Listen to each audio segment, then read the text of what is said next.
Sir. हाँ Bapat. Sir, Amjad Khan नाम का अपराधी जो परोल पर बाहर आया था, जब से बाहर आया यहाँ पर हाजिरी देने नहीं आ रहा। क्या? कितने दिन से गायब है अमजद? सर, 15 दिन पहले वो परोल पर बाहर आया था। उस बीच उसकी बीवी का जन्मदिन था और पिछले 15 दिन से ही वो गायब है। फाइल लेके आओ उसकी। Yes sir.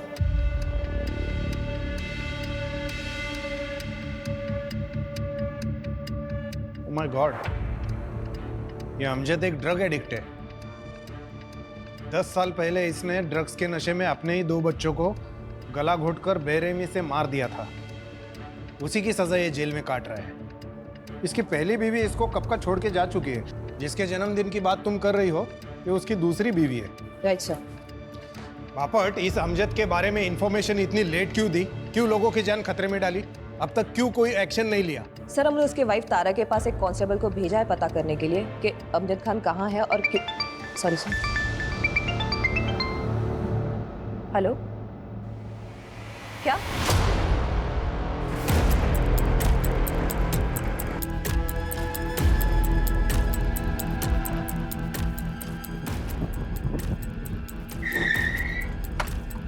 यहाँ पे दरवाजा तोड़ा।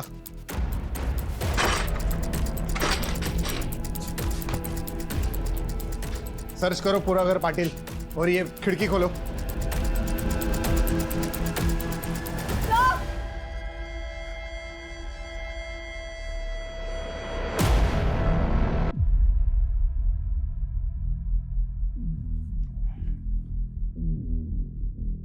बापट, एक काम करो, इस स्टूल की और बॉडी की हाइट मेजर करो। सर।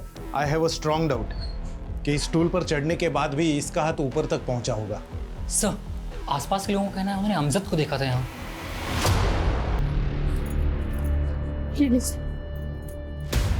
तारा, रुकिए, तारा, रुकिए। कौन है आप? मैं इसकी बहन हूँ। तारा, उठना। तारा, उठ। तारा, उठ, तारा। क्या वजह हो सकती है आपके बहन के आत्महत्या की? ये आत्महत्या नहीं है, मर्डर है। उसने मारा है मेरी तारा को।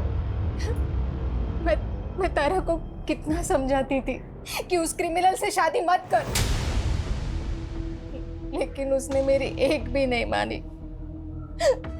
और ये सब आखिरी बार कब बात हुई थी आपकी बहन से? तारा, उसने अपने खुद के 2 मासूम बच्चों का कत्ल किया है। तुम्हें वो क्या ही अहमियत देगा? तुम्हें इतनी सी बात समझ नहीं आ रही है कि 2 साल बाद बेल पर बाहर आने पर उसने तुमसे निकाह कर लिया, और इतने सालों में उसने तुम्हें दिया ही क्या है सिवाय तकलीफ के? हर बार आप इसी बात का मुद्दा क्यों बना लेती है? होगा दुनिया के लिए मुजरिम, मेरे लिए वो मेरा शौहर है और मैं उससे बहुत प्यार करती हूँ। इस प्यार के भूत को ना सर से उतार दो। इस 7 साल की शादी में वो सिर्फ 2 महीने तुम्हारा शौहर बन के रहा है। वो सिर्फ कातिल है, कातिल। और इस बात का इंतजार मत करना कि वो एक दिन तुम्हारी भी जान ले ले। वो अभी पैरोल पर बाहर आया है, लेकिन कितना वक्त दिया उसने तुम्हें? दिन रात सिर्फ नशे में धुत रहता है वो।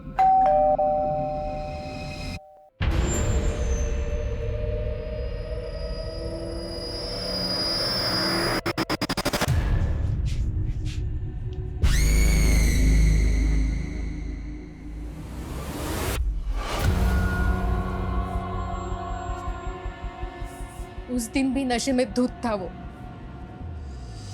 1 नंबर का एहसान फरामोश आदमी है वो। मेरी तारा ने क्या कुछ नहीं किया उसके लिए, फिर भी उसे मारता रहा, पीटता रहा, कभी रुका ही नहीं। बापट, हमारी मुश्किलें बढ़ने वाली है। कोर्ट हमसे सवाल करेगा। ये अमजद एक हार्ड एंडेड क्रिमिनल है। हो सकता है ये तारा के मर्डर के पीछे भी वही हो। इस अमजद को किसी भी हाल में पकड़ना होगा, इससे पहले कि वो और क्राइम करे। एक काम करो, इन 10 सालों में उसने क्या किया, कहाँ गया, किससे मिला, सब पता कर। अम्मी, अब्बू, जल्दी आइए ना। अरे आ रहे हैं भाई। अम्मी, मेरी प्यारी अम्मी, अल्लाह ने उन्हें सुपरमैन बनाया है। वो दिन रात हम सब का ख्याल रखती है, पर कभी नहीं थकती है। अरे भाईजान, अम्मी तो औरत है, वो कैसे सुपरमैन हो सकती है? वो तो सुपर वुमन है ना? तौफीक में लिखा आपने बहुत खूब है, लेकिन एक बात बताइए, सब कुछ आपने अम्मी के लिए लिख दिया, अपने अब्बू के लिए कुछ नहीं? हाँ मियाँ, एक दो तारीफ के लफ्ज हमारे लिए भी कह देते। नहीं नहीं अब्बू, भाईजान नहीं, मैं आपके लिए लिखूंगी, वो भी ढेर सारा और अच्छा अच्छा। अभी तुम लोगों का मुशायरा खत्म हो गया हो तो चले, देर हो रही है, तुम्हें स्कूल के लिए और मुझे काम पे भी जाना है। अच्छा, टिफिन दोनों का बैग में रख दिया है, बाहर का कोई कचरा नहीं खाओगे, ठीक है? यही खाना है। ठीक है अम्मी। ठीक है अम्मी। देखो भाई, अगर तुम दोनों ने अपनी अम्मी की बात मानी तो आज शाम को मैं तुम दोनों को तुम्हारी फेवरेट भेल खिला सकता हूँ। आओ। अरे जल्दी आ, चलो चलो चलो, बाय।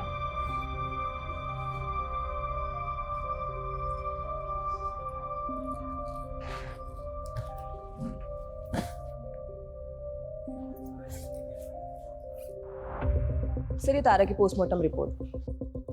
सर, उसके शरीर में कोई सब्सटेंस, जहर या नशीला पदार्थ नहीं मिला। उसकी मौत गले की हड्डी टूटने से ही हुई है, लेकिन उसके गले पर उंगलियों के मार्क्स मिले। और स्टूल की हाइट? सर, स्टूल की हाइट और तारा की हाइट के अकॉर्डिंग फांसी का फंदा लगाकर लटकना नामुमकिन तो नहीं, लेकिन मुश्किल जरूर रहा होगा। मतलब पॉसिबल है तारा को पहले गला दबाकर मार दिया गया।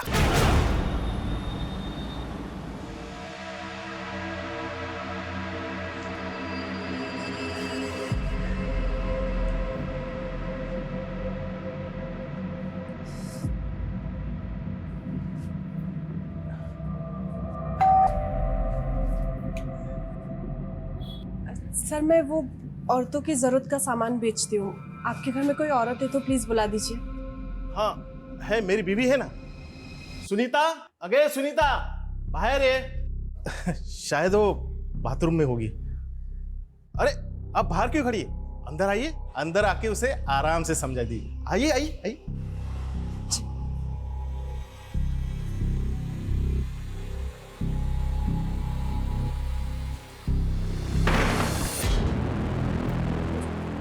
सर, वो आपकी वाइफ को बुला दीजिए।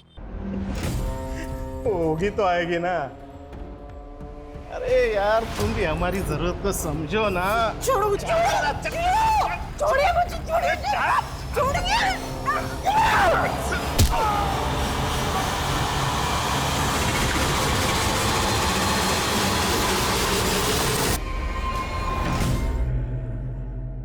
ले चाय पी। पुलिस को कॉल करें, 1 मिनट में साले की अकल ठिकाने आ जाएगी। नहीं नहीं, इससे बात घर तक चली जाएगी, सबा को पता चल जाएगा। अच्छा ये ना उन्हें पता चल जाए कि उनकी बीवी किन हालातों में काम करती है। कम से कम काम तो ढूंढेंगे जल्द से जल्द।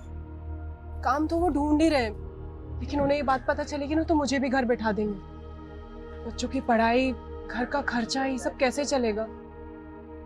मेरे बच्चों को अच्छे से अच्छी पढ़ाई मिले ताकि वो आगे जाके कुछ बन जाए। इसके लिए मुझे जो बर्दाश्त करना पड़ेगा ना, मैं कर लूंगी।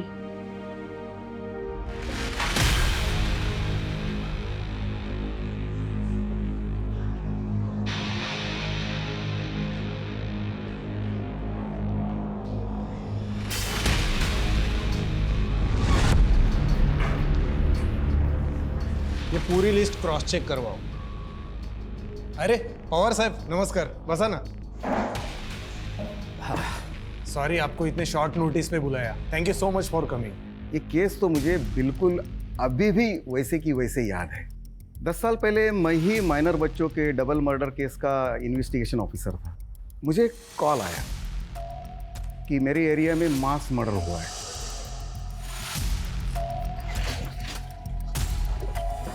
साहेब बघा, आग आ रही है।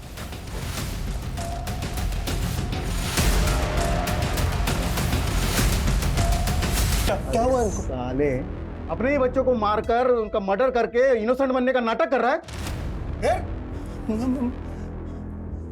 मैंने ये क्या किया? मैंने अपने दोनों बच्चों को मार दिया। ड्रामेबाज।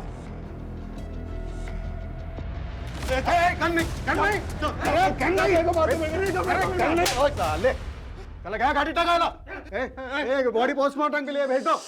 दोनों बच्चों को गला दबाकर मारा गया था फॉरेंसिक में तो बिल्कुल क्लियर था कि पूरे घर में बच्चे और अमजद के ही फिंगरप्रिंट्स थे और उसके ब्लड में भी बहुत ही हाई लेवल के ड्रग्स थे। जब उसको गिरफ्तार किया तब वो तो नशे में धूत था और जब बच्चों का अंतिम संस्कार हुआ तब वो कस्टडी में था और उसने डिमांड तक नहीं की वहाँ जाने की।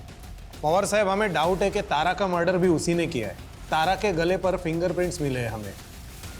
प्रॉब्लम यह है कि इतना खतरनाक गुनहगार गायब झाला है और पता नहीं वो आगे जाके क्या करेगा।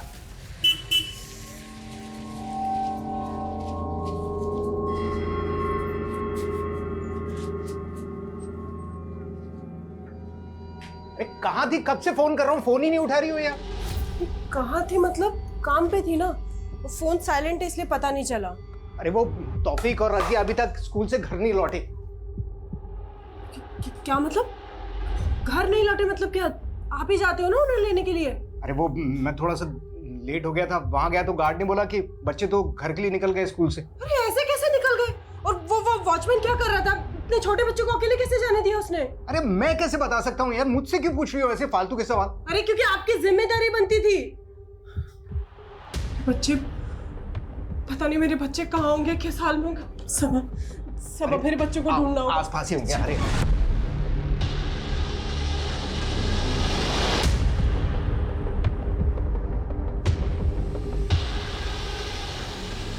ठीक है सर, मैं फाइल भिजवाता हूँ आप जाए।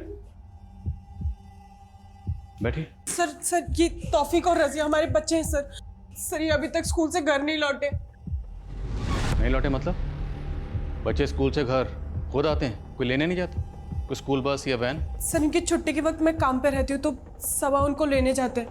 आज इनको थोड़ी देर हो गई तो वॉचमैन ने उनको रोका ही नहीं, बस जाने दिया। किस स्कूल में पढ़ते हैं? सर मैंने दोनों बच्चों को रोकने की कोशिश की, दोनों बच्चों ने मुझे बेवकूफ़ बनाया और वहाँ से भाग गए सर, और मैं कुछ नहीं कर पाया। अंकल जाने दो ना, हम बड़े हो गए हैं, हम अपने घर खुद से जा सकते हैं। मुझे मालूम है तुम दोनों बड़े हो गए हो, पर अभी चुपचाप वहाँ बैठो। जब तक तुम दोनों को लेने नहीं आता तब तक वहाँ से हिलोगे भी नहीं। चलो बैठो। भाईजान भागो! अरे बच्चों, अरे बच्चों! बच्चों ने तुझे बेवकूफ़ नहीं बनाया, तो हमें बेवकूफ़ बनाने की कोशिश कर रहा है। यकीन कीजिए मेरा, सच बोल रहा हूँ मैं। सीसीटीवी फुटेज देखेंगे ना, सब पता चल जाएगा सच बोल रहा है या झूठ बोल रहा है। सीसीटीवी कैमरा तो लगा है ना? सर कैमरा लगे तो हैं पर काफ़ी टाइम से खराब है वो। तुम लोग ना स्कूल के आसपास देखो, अगर कोई सीसीटीवी है तो उसकी फुटेज निकलवाओ सर। और तुम अगर बाद में पता चला ना कि कुछ झूठ बोला तो लंबा अंदर जाओगे। सर सच बोल रहा हूँ, यकीन कीजिए मेरा। सर कमें सर, ये स्कूल के पास का सीसीटीवी फुटेज मिला है, उसमें बच्चे किसी आदमी से बात कर रहे हैं, लेकिन सर इसका चेहरा नहीं दिखाई दे रहा। अगर इसी आदमी ने बच्चों को गायब किया है तो मतलब ये पहले से जानता था कि बच्चे स्कूल से घर अकेले जाने वाले हैं। है कौन ये आदमी? साहब इसमें चेहरा तो दिखाई नहीं दे रहा है, ऐसे कैसे पहचानूं ये कौन है? एक दूंगा ना कान के नीचे, सब याद आ जाएगा। सर यकीन कीजिए मैंने कुछ भी नहीं किया, मुझे कुछ भी नहीं मालूम सर।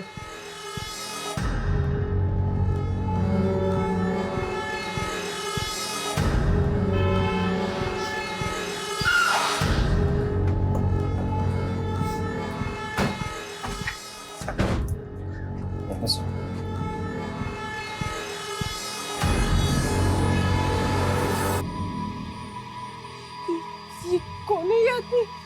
सबा ये आदमी कौन है? ये कहाँ लेके जा रहे हैं मेरे बच्चों को? बेफिक्र रहिए, हम जल्द पता लगा लेंगे आदमी कौन है और आपके बच्चों को लेकर कहाँ गया। अरे सब कुछ अकेले करती हूँ मैं, आपका, बच्चों का, घर का, सबका। इतनी जिल्लत बर्दाश्त करके 4 पैसे कमा के लाती हूँ कि गुजारा हो सके हमारा। सबके बदले में आपको सिर्फ एक काम सौंपा था, बच्चों को स्कूल से लेकर आने का, वो भी नहीं कर पाए आप। इतना सा काम नहीं कर पाए आप। पता नहीं मेरे बच्चे कहाँ होंगे, कौन लेके गया होगा। हो गई गलती, कैसे ठीक करूं इस गलती को?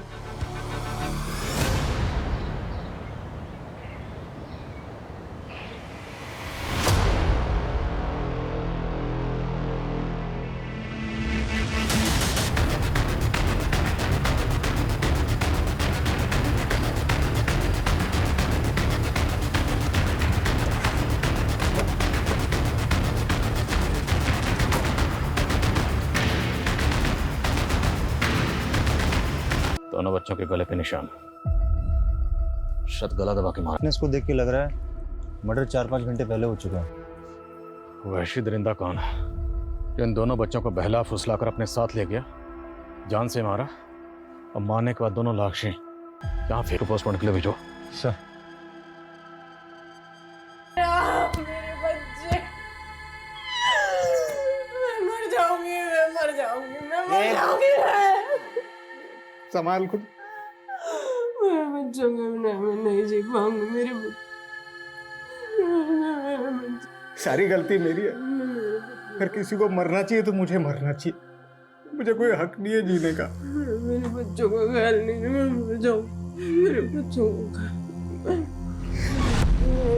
नाज, नाज, नाज, नाज।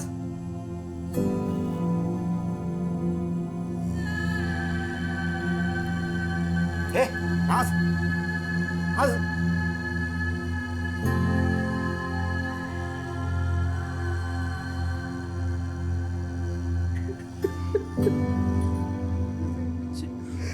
सब मेरे बच्चे, मेरे बच्चे। वाघमारे, उन दोनों के कॉल डिटेल्स मुझे आज के आज मिल जाने चाहिए। सर, हाँ सर अमजद के बारे में पता चला है कि उसका सिर्फ एक ही दोस्त है, मलिक, जो 6 साल से उसके साथ जेल में था। दोनों एक ही बैरक में थे और वहीं पे दोनों की दोस्ती हुई।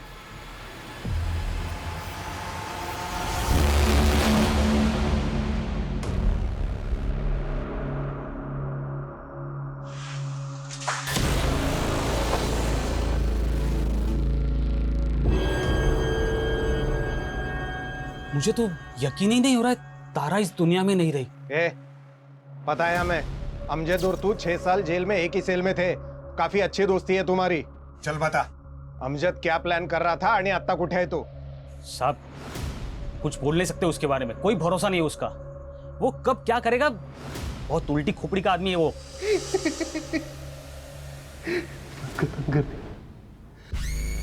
सब खत्म कर दूंगा, सब तबाह कर दूंगा। अमजद होश में आ। अरे अपने 2 बच्चों को तो मार चुका है, और किसको खत्म करेगा, किसको तबाह करेगा तू? और हाँ, मैंने अपने दोनों बच्चों को मार दिया। अब क्या करूं? किसको मारूं? हाँ? खुद को मार दो।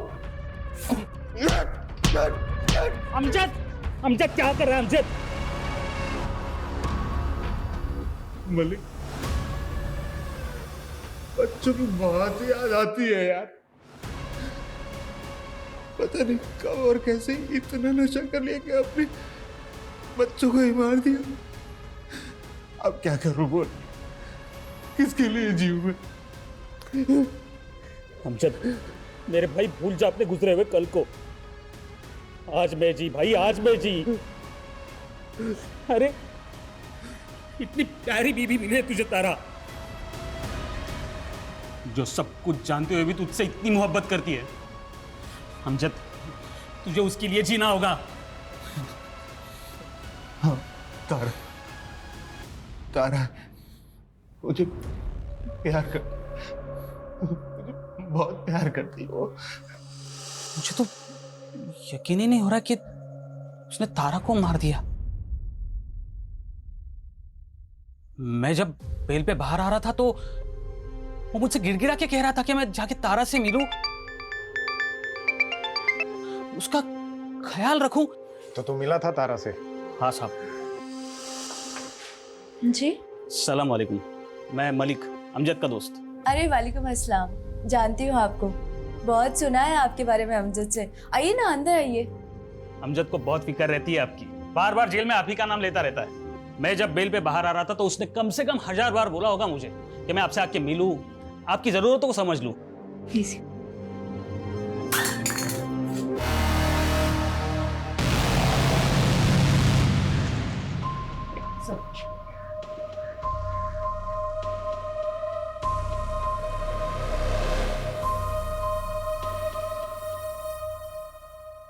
मलिक, ये अमजद जब पैरोल पर बाहर आया था तो दोस्ती का फर्ज निभाने तू मिला भी था ना उसे? झगड़ा हुआ था तुम्हारा? और वो भी उसी रात जिस रात उसने तारा का मर्डर किया था। और मैं पूछ नहीं रहा हूँ, बता रहा हूँ, इसलिए बिना टाइम वेस्ट किए जो कुछ भी हुआ था बता दे। बोल लौकर।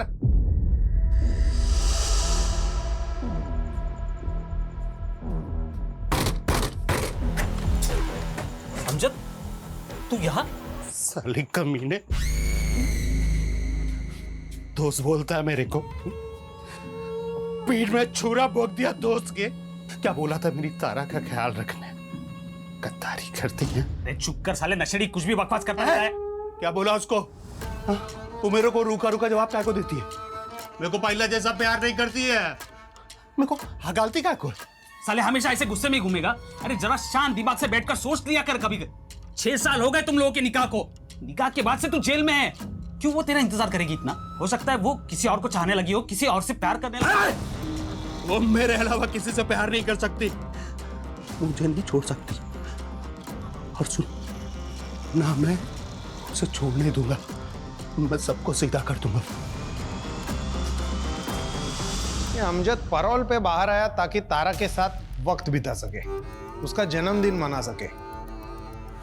लेकिन बाद में उसको पता चला कि तारा को अब उसमें कोई इंटरेस्ट नहीं है, शायद उसके लाइफ में कोई और आ गया है, और लटका कर सुसाइड दिखाने की कोशिश की और गायब हो गया। लेकिन ये अमजद अब है कहां और क्या करने वाला है कुछ नहीं पता।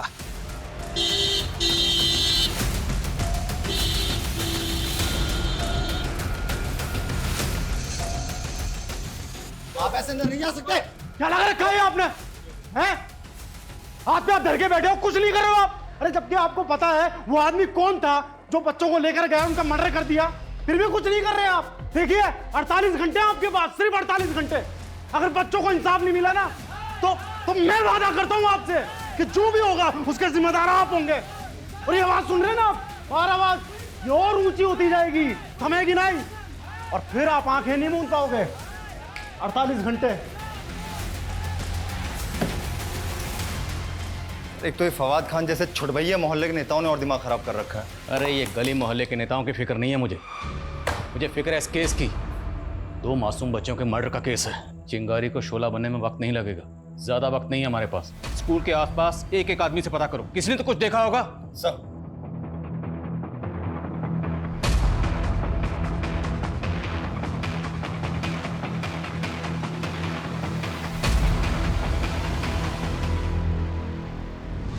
सब मैं देखा उस आदमी को, बनता सा लग रहा था, बड़ी दाढ़ी थी। स्केच बनवा सकते हो? हाँ बनवा सकता हूँ। सर अमजद को आखिरी बार कोल्हापुर बस स्टैंड पर देखा गया था। मुझे लगता है शहर छोड़कर भाग गया होगा। लेकिन भाग कर गया कहां होगा? ठीक है, ये स्केच डिपार्टमेंट की साइट पे अपलोड करो, शायद कहीं से कोई इन्फॉर्मेशन मिले।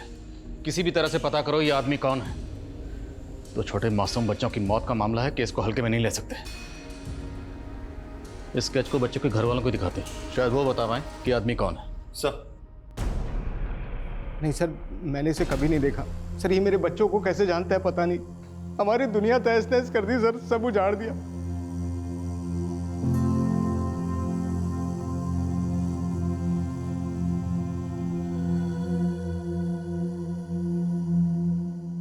ये लो, ये स्केच मोहल्ले का इंसान के हाथ में होना चाहिए, है ना? सब कुछ अकल याद करा दो इसकी।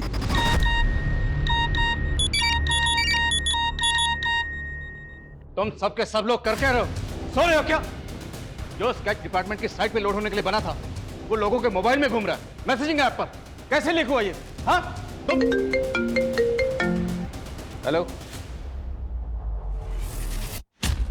व्हाट?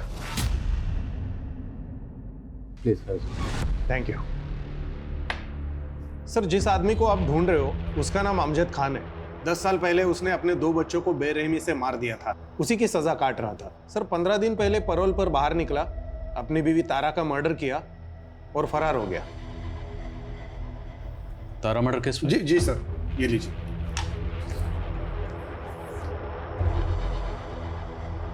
ये अमजद खान है और ये तारा उसकी दूसरी बीवी। और सर ये 2 बच्चे जिनको अमजद ने मार दिया था।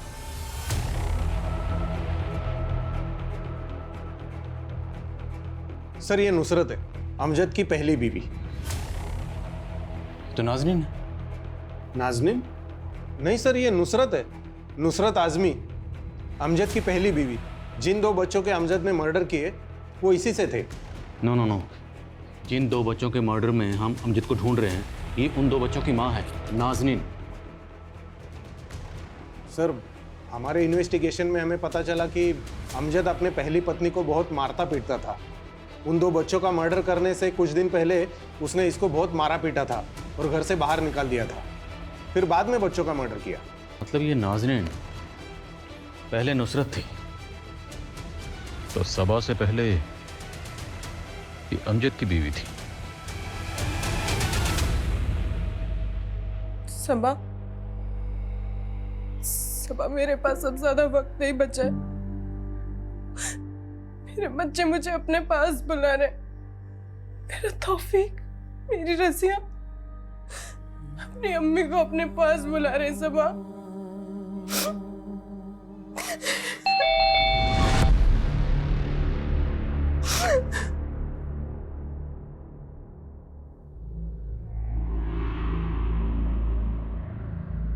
उस वीडियो में आपके बच्चों के साथ जाते हुए जो आदमी दिखाई दे रहा है, ये उस आदमी का स्केच है। आप पहचानती हैं इसे? सर ये तो अमजद है, इसने मेरे बच्चों का कत्ल किया है। सबा इसने फिर से मेरी गोद छूनी कर दी। ये शैतान मेरी जिंदगी से क्यों नहीं जाता? सबा क्यों नहीं जाता? अरे शर्म नहीं आई तुझे? शर्म नहीं आई तुझे? अरे इंसानियत तो वैसे दरिंदा अपनी औलाद को खा के तुझे शर्म नहीं आएगा? तुझे अगर फांसी भी हो जाएगी ना तो भी मुझे सुकून नहीं मिलेगा। इस दुनिया में नहीं, उस दुनिया में तेरे को सजा मिलेगी। प्लीज शांत हो जाइए। ये गाड़ी टाका।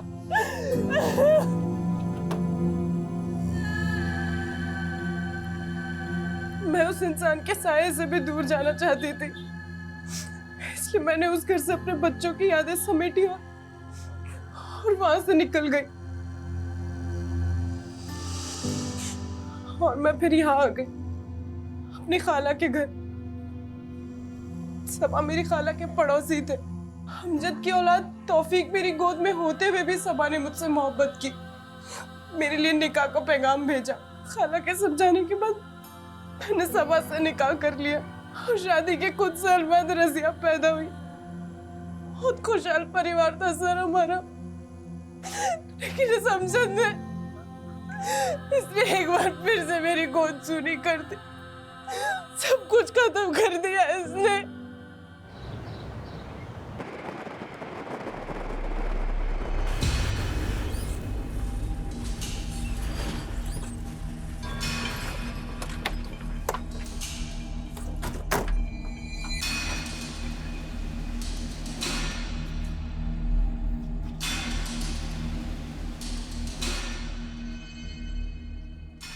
सुनिए।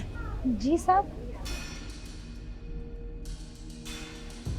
यह इस घर में अमजद रहता था, आप जानती हैं उसे? जी साहब, वो खौफनाक मंजर याद है मुझे। मैं यही थी। कौन है? सर अमजद खान है सर, ये बच्चों का बाप है सर, बहुत बड़ा नशेड़ी है ये। आज भी दहशत होती है उस वक्त को याद करके। दिन रात अपनी पत्नी नुसरत को मारते रहते थे वो। अमजद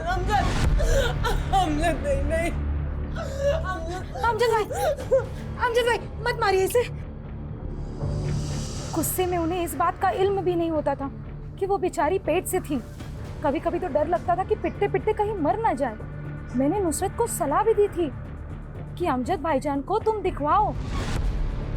दिखवाओ मतलब कहाँ दिखाओ? उस समय एक पीर का बहुत नाम था।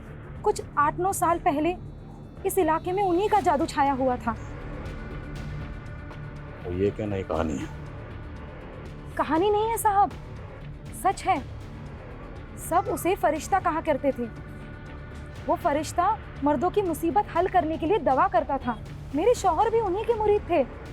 मैं भी एक बार अपने शौहर के साथ उस जगह गई थी। साहब, हम अपनी परेशानी एक पर्ची पर लिखकर उस बूढ़े आदमी को देते थे और वो अंदर जाकर फरिश्ते को वो पर्ची देता था।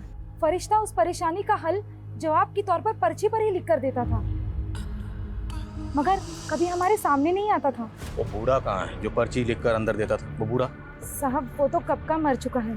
आप भी तो गई थी ना उस फरिश्ते से मिलने, तो आपने देखा होगा, कुछ तो याद होगा आपको। नहीं साहब। और आपके शौहर, उनको लेकर गई थी ना आप वहाँ पे, उन्होंने देखा होगा, उनको कुछ याद होगा। नामुमकिन है साहब, और अगर मुमकिन है भी तो वो इस हालत में नहीं है कि आपको कुछ बता पाए। हैं कहाँ आपके शौहर? साहब दारू की लत लगी है उन्हें, 24 घंटे नशे में रहते हैं वो। नमस्कार। हेलो, कुछ पूछना है आपसे। 10 साल पहले आप जिस फरिश्ते के यहाँ जाते थे, उसका नाम या शक्ल या कुछ भी याद है? मैं अकेला थोड़ी जाता था, सब लोग जाते थे। तुम भी तो जाते थे उधर। दिमाग खराब है तुम्हारा? ज़्यादा पी लिया क्या? दिमाग भी मेरा ठीक है और याददाश्त भी ठीक है। मैंने बहुत देखा है वो फरिश्ते के वहाँ चक्कर काटते, बहुत देखा है तुम लोगों को मैंने। तुम लोग मतलब वर्दी वाले, पुलिस वाले? सब पुलिस वाले जाते थे उधर, देखा है। नाम क्या है उस पुलिस वाले का? नाम मुझे याद नहीं है। अगर वो आदमी सच बोल रहा है तो मतलब शर्म आनी चाहिए। एक पुलिस वाला एक ढोंगी के यहाँ चक्कर काट रहा था। वो ना खुद सिर्फ उस बात को मान रहा था, बल्कि अंधविश्वास को बढ़ावा भी दे रहा था। गवाह है हमारे पास, चश्मदीद गवाह, जिसने कई बार आपको वो आपके फरिश्ते के यहाँ चक्कर काटते हुए देखा। और हमें यह भी पता है कि अमजद के बच्चों के मर्डर केस की तहकीकात आप ही कर रहे थे। वहाँ जाना, किसी को फॉलो करना, ये कोई क्राइम तो नहीं है? कोई क्राइम नहीं है। लानत, लानत है। लानत समझते हैं आप? एक पढ़ा लिखा पुलिस वाला अंधविश्वास में यकीन करता है। और दूसरी बात, आपका वो जो फरिश्ता है ना, उसका पूरा कच्चा चिट्ठा हमारे पास है। डिपार्टमेंट के आदमी हो, इसलिए इतनी उम्मीद तो कर सकता हूं कि कोऑपरेट करोगे। करेंगे ना कोऑपरेट? सुनिए, पहले पूरी बात सुनिए। अमजद के बच्चों की तहकीकात करते वक्त कहीं वो उस फरिश्ते की श्रद्धा तो आड़े में नहीं आ रही थी ना आपके? ये बघा तावड़े साहब, मैं एक जिम्मेदार और बेदाग ऑफिसर हूँ, और मैंने वही रिपोर्ट किया जो मैंने क्राइम सीन पर देखा। और मेरी जगह पर और कोई भी ऑफिसर होता तो वो भी वही कंक्लूड करता। लेकिन असली कंक्लूजन अभी बाकी है, और वो हम निकालेंगे।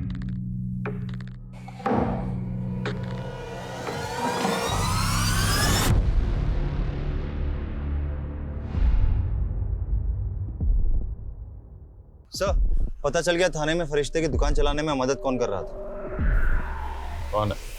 सर, मेरे बच्चों का कत्ल हुआ है और अब मेरे साथ ही मुजरिमों जैसा बर्ताव कर रहे हैं। बहुत होगी तेरी नौटंकी, और अब सवाल हम पूछेंगे, तुम सिर्फ जवाब दोगे। वैसे एक बात बताओ, तुम्हें किस नाम से बुलाएं? नुसरत या नाज़नीन? अमजद की बीवी या सबा की बीवी? या फिर सब मर्दों के मर्ज की एक ही दवा, ये फरिश्ता? तो फरिश्ता नहीं, नागिन है जो अपने बच्चों को ढस गई।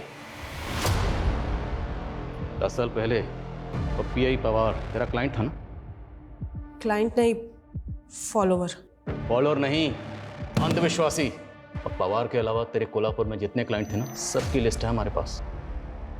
उसकी भी, जिसकी मदद से तुम थाने में अपने कर्मकांड की दुकान चला रही थी। सबका पता चल गया हमें। झूठ है सर, ये किसकी बात कर रहे हैं आप? मैं नहीं जानती किसी को।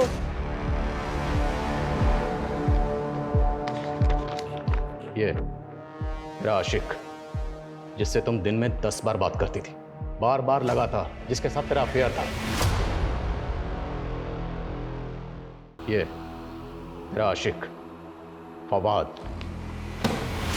जिससे तुम दिन में 10 बार बात करती थी, बार बार लगातार, जिसके साथ तेरा अफेयर था। 10 साल पहले तुमने अपने और अमजद के बच्चों का कत्ल किया और पीआई पवार के साथ मिलकर अमजद को ही फंसा दिया। और फिर कुछ दिन पहले यहाँ आकर अमजद के बेटे तौफीक और सबा की बेटी रजिया का कत्ल किया और एक बार फिर से अमजद को फंसा दी, क्योंकि तुम जानती थी अमजद जमानत पर बाहर आया है, उस पर पहले ही अपने बच्चों के मर्डर का केस चल रहा है। तो इस बार भी पुलिस का शक इसी पे जाएगा, जबकि मर्डर किया तुमने। बोल, क्यों खा गई बच्चों को? मैं अपनी ताकत बढ़ाना चाहती थी। 10 साल पहले मैंने ख्वाब देखा था कि अगर मैं अपने बच्चों की कुर्बानी दे दूंगी तो मेरी पावर बढ़ जाएगी, लेकिन मैं जेल नहीं जा सकती थी, तो मैंने अमजद का इस्तेमाल किया। अमजद बच्चों के उनको भी पावर बढ़ाने के लिए मारा? मैं कोल्हापुर की तरह थाने में भी लोगों की मदद करना चाहती थी फरिश्ता बनकर, पर ये मैं अकेले नहीं कर सकती थी, मुझे किसी की ज़रूरत थी। फिर एक दिन मुझे फवाद मिला। हमारे पास तेरे खिलाफ बहुत सारे सबूत हैं। तेरी कार भी उसी एरिया में मिली जहाँ बच्चों का मर्डर हुआ, उनकी बॉडी मिली। तो चल अब सच सच बता, तौफीक और रज़िया को क्यों मारा? मैं नाज़नीन से प्यार करता था।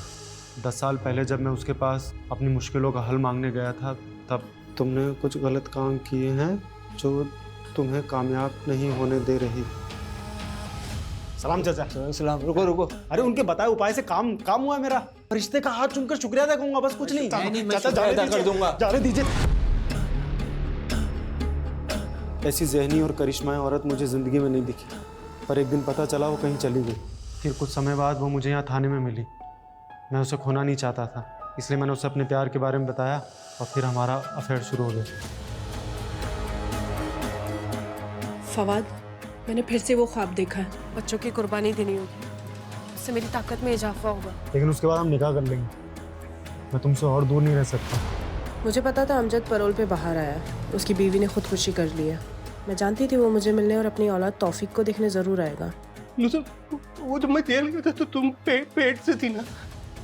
क्या हुआ था बता ना। बेटा हुआ था। कहाँ है? मेरा है एक बार। ठीक है, बच्चे अभी स्कूल गए, 12:30 बजे छूटेंगे। फवाद, जिस मौके की हमें तलाश थी वो मौका खुद चल के हमारे पास आ गया। सबा हमेशा बच्चों को लेने देरी से पहुंचता था और बच्चे स्कूल से निकल गए और मेरी तरकीब काम कर गई। तौफीक बेटा, मैं अमजद हूँ, तुम्हारी अम्मी का दोस्त। ये चॉकलेट ले लो। नहीं, हमें कुछ नहीं चाहिए। थोड़ी दूर पर हमारे अब्बा हमें मिल जाएंगे, आप जाइए।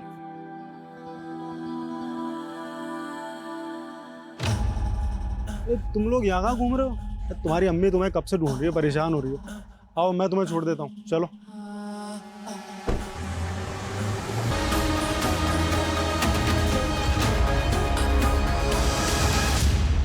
कैसी माँ है तू? दरअसल तुझे माँ कहना माँ लफ्ज की तौहीन। अपने ही 4 बच्चों को खा गई और जरा अफसोस नहीं, और फंसाया भी किसको? बच्चों के बाप को। तुझे जहन्नुम में भी जगह नहीं मिलेगी। हमें अमजद को जल्द से जल्द ढूंढना होगा।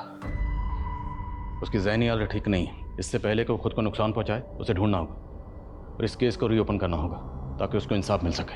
सब